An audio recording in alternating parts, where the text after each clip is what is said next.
lot of sleight of hand, what in magic we call close-up. I think this mic is a little bit hot. If you could bring it down just a little bit. Thank you very much, Deborah. The specific area I found fascinating was after a magician called Slidini. In magic, he had a lot of principles that were around what we usually call misdirection.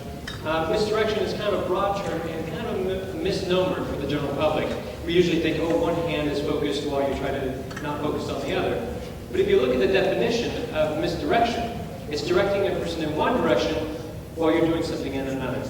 That's not quite what we do most of the time. As you'll hear from the gentlemen as they're talking further, there's other principles that are more specific that really fall under the umbrella of what the public thinks is misdirection. I'd like to show you a couple of those, both in the area of frames and attention management is basically what we do. This is a little process. Now, because we're not going to use the camera on this one, I'm going to do one without the camera for the audience to see here. This is just a pen, but it is really based on misdirection. It's just actions. A cap and a pen. You put the cap on the pen, it goes behind the elbow, then the pen goes away. If you focus on the pen, it's behind the ear. If you put the cap back on the pen, you can see the cap goes away, because the cap is now inside the ear. They're all kind of umbrelled into natural actions, things that are happening one after the other. Now, the reasons why those works is similar to how a director or cinematographer would focus in frames, and where we're directing the attention. Also what you would do in striking if you're managing a play and you want somebody to focus while they're striking props on and off the stage. So if I want you to focus attention, I'll move the frame around. Now there's different techniques that we may use to do that. For myself, for pickpocketing, I use a lot of proxemics. I didn't understand what I was doing at first, and I had to study a lot of Edward T. Hall and some other techniques to, for myself, try to articulate what I was doing, because I was being accused of being psychic, which I was very skeptical against. So I wanted to learn a vocabulary that explained what I was doing, and I learned that a lot of it was human nature that I was taking advantage of. And later, I learned I wasn't the only one, but that a lot of con men and grifters did the same thing. So in the beginning, if you don't mind, I can have you do the camera. I'll show you something in a tight frame, because really, what we're doing is focus. So there's two approaches you can use for focus. There's broad spectrum focus, which allows people to put their attention in a wide range of areas so they can make decisions. Then there's isolated focus. So I'll show you here in a narrow frame, if you can see. Now, can you see me here? Is that hand? Thank you. All right. You can watch right here, just to see the coin. Now, you already been educated about passage from one hand to the other, so this is going to be very isolated for you to see.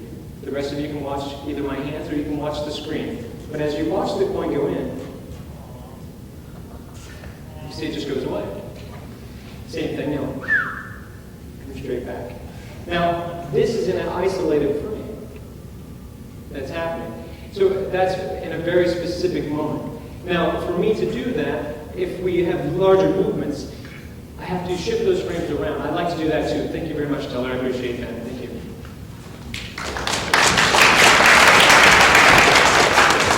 So that was happening in a very tight frame. So I'm using minute condensers that will focus your attention. Like when you saw me going to grab the coin with my fingers, there was no coin in my hand at that point. But by me using this movement, why would I do that unless subconsciously you thought I was grabbing the coin? Little condensers like that when there's a very specific focus. For myself, my style that I choose to perform with, I do pickpocketing. But I don't do it the way they do it on the streets. They have an advantage in that you don't know what's about to happen to you before it happens. They can be more opportunistic. What I'm going to attempt to do right now, if you don't mind, I'm going to use one of you. I'm going to try to pickpocket you with you watching for it and trying to catch it. So if you don't mind, I'm just going to do a moment of shaman for a second. Oh, give a second. I like that pen. That's a good choice. Actually, you have so many things in your pockets, and you have your recorder handy, so you don't have to be here taking notes. Can I ask you to set your notebook down, and what's your name? George. Would you please welcome George? George, come on.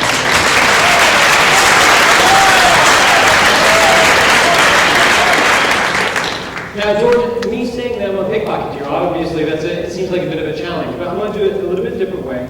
I'm going to give you something of mine, then I'm going to try to take it away from you. That way it's less violating, it doesn't violate my parole either. Just a little bit. Just breathe in just a little bit. And now, what I'm just doing is fanning you, is what they call it on the street. I just was checking to see what he had in his pockets, and also where his wallet was on the back left pocket. So we got a lot of intel on you at this point. I'd like to give you this though. It's something in line. Coin I was using a second ago. Close it in your hand, squeeze it tight. Would you be surprised if I could take it out of your hand? That's good, open your hand. Thank you very much. That's a bit obvious. Semantics, really. Let's try that again. Use your hand, grab fingers. Squeeze firm, squeeze tight, but don't watch the wrong hand. That we covered earlier. But right now the frame is too close to you, so your peripheral can't quite pick up on the coin right now. Do you see it? Keep your hand there, but while you're focusing on your hand, you can't see that it's sitting on your shoulder. Look on your shoulder. Just put it in your pocket. Can you get that for me? Let's try that again, but we'll do it a bit differently. If you would, hold up your hand just a little bit higher. Thank you. It is, but hold your hand high so I can't quite get it. If I did it slow, you would see that it goes away, but it's back on his shoulder. Did you see it? We'll keep doing this until you catch it, okay? Very simple. No, I'll do it very slow. Squeeze it very tight. You have it in your hand? Okay. But don't pull my finger. That's a different trick. I've seen that. Use your other hand. Make it this, then squeeze. Just hold it up here. Open this hand. Slowly. Push it in between your hands on the count of 3. You're just realizing that, aren't you? Now, your wallet is in the back left pocket, correct? Good. What? Move it slow. 1, 2, 3. It's back on the shoulder. Is it? Oh, it's not in here, is it? That would have been amazing. No, it's here. See? It appears in the air. Falls out the air, lands right back in the hand. Do you see it there?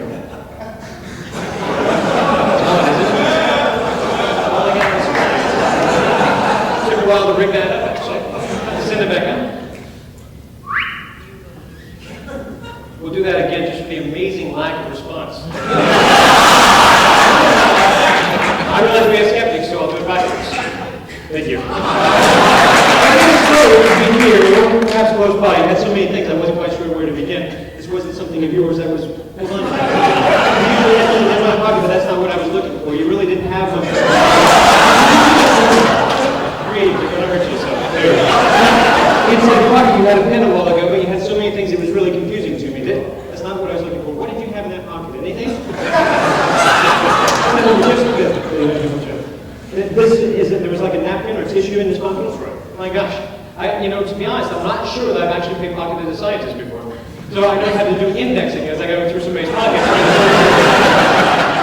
It's like trying to figure out, what is this, a receiver? There's so many things. I'm not quite sure this pen, I believe, was yours, sir. I think another receipt on the other side. This is your gratuity money, I believe. Thank you very much. If you're still recording this, I think we have evidence. There's the other dollar. It doesn't stop, does it? And since you entertained all of us, we got together and we chipped in to get you this special watch. It looks just like the one you were wearing.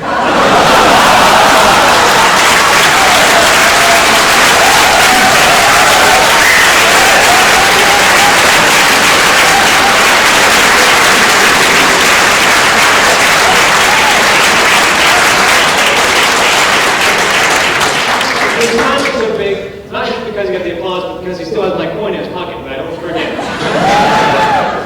So, in what I was just showing you, that was an example of pickpocketing, but I was using a lot of things underneath that I was trying to understand for a long time. I performed for about 5 years in a venue here in town at Caesar's Palace. There was a show called The Magical Empire.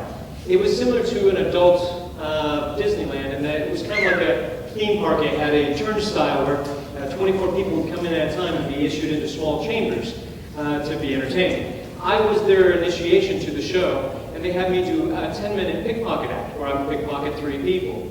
So I'd bring one gentleman, I'd meet 2 people, I'd steal their things, they wouldn't know. I'd bring one gentleman up, he would know, I'd steal from him, everybody would laugh, and then at the end I said, what are you laughing at? And I'd give back everything I stole from them.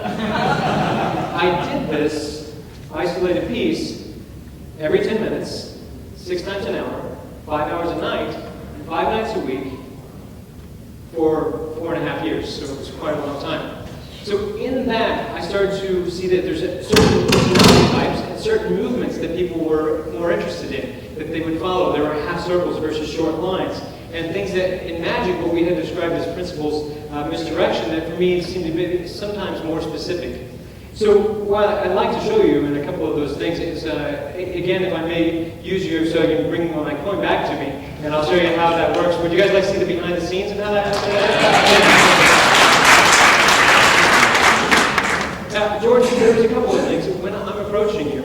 Also, I like to, do you still have the coin on you? I'll leave your watch on you this time. Do you know where the coin is on you right now? Okay, yeah, I have to search too. I can hear it in your pocket though. There you go, thank you. Now, if we did it this way, I'll show you, when I'm approaching somebody, I've found that if I approach them straight on, I'll reach their personal space, or what people call their bubble, in a lot of different ways fairly quickly. And you can become very attuned to when you've reached it, when you're inside of it, when you're at it, and when you're outside of it, by that much of a distance. And it's different with different cultures and different people.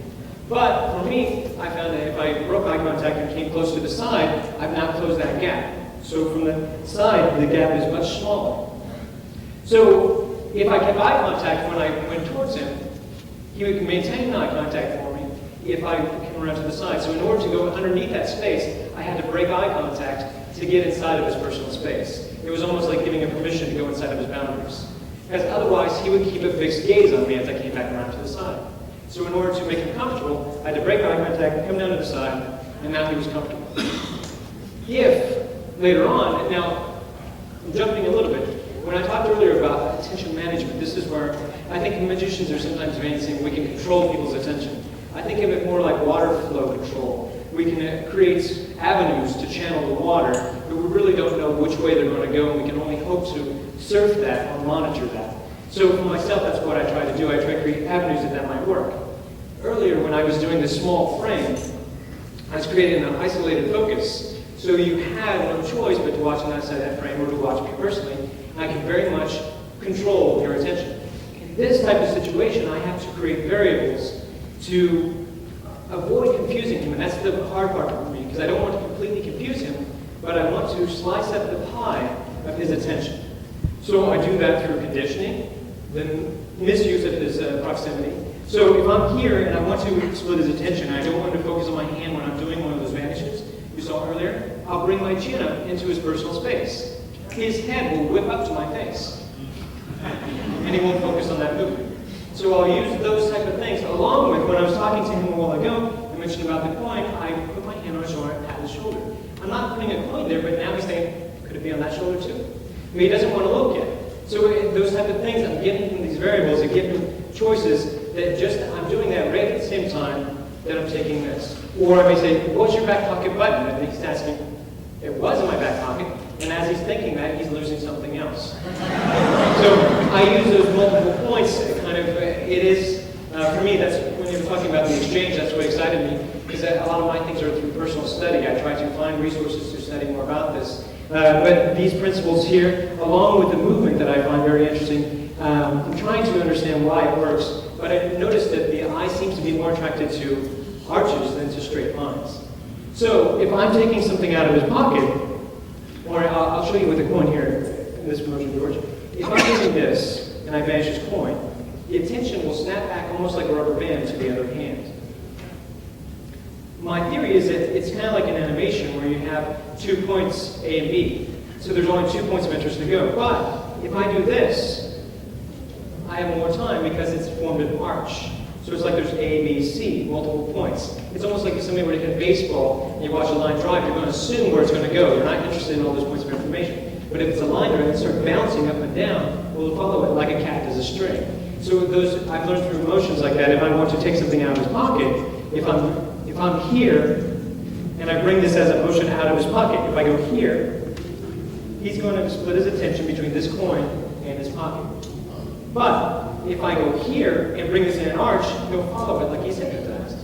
And I can steal out of his pocket at the same time.